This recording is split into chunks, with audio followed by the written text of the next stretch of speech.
Pada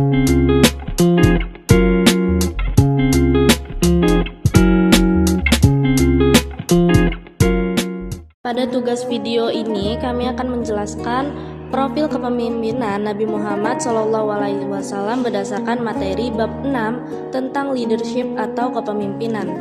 Nabi Muhammad SAW merupakan teladan pemimpin yang memiliki kemampuan antarpersonal yang sangat baik sehingga patut dijadikan contoh dalam kehidupan saat ini.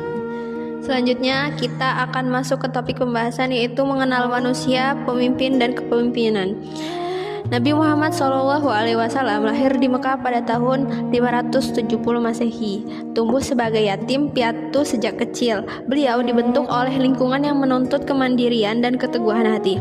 Sejak masa mudanya, beliau dikenal sebagai pedagang yang sangat jujur dan santun. Karena rekam jejaknya yang tidak pernah berbohong, masyarakat Mekah memberi gelar Al-Amin, yang artinya orang yang terpercaya. Sebagai pengelola, Nabi Muhammad SAW mampu memimpin dengan tegas namun penuh kasih sayang. Beliau mampu mengatur emosi dan menempatkan sesuatu pada tempatnya. Dari sini kita belajar bahwa pemimpin yang baik menegur kesalahan, bukan menyerang pribadi seseorang. Topik selanjutnya yaitu mengenai pengambilan keputusan dalam berbagai situasi dan kondisi. Dalam kepemimpinannya, Nabi Muhammad SAW sangat bijaksana dalam mengambil keputusan. Beliau memahami situasi sebelum menentukan tindakan.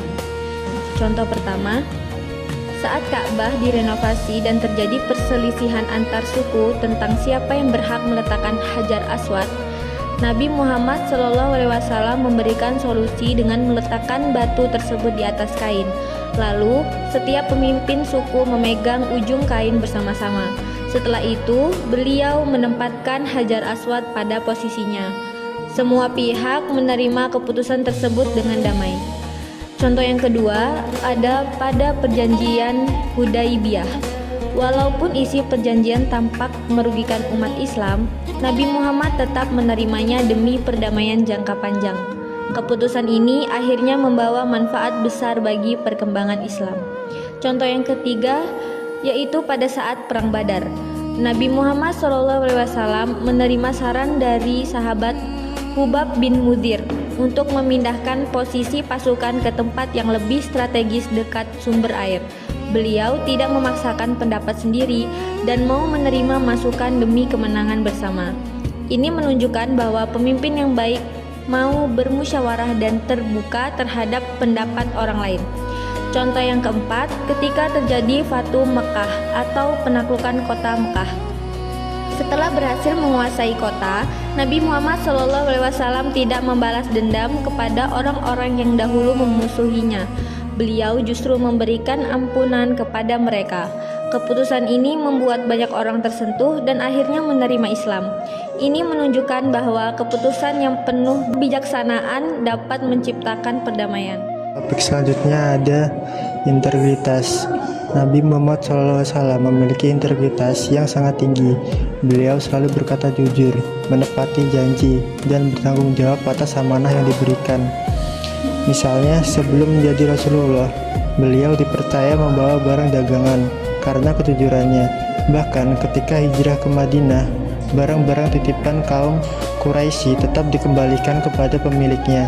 Sikap ini membuat beliau dihormati, dipercaya, dan menjadi teladan bagi masyarakat. Selanjutnya ada pemimpin dan etika.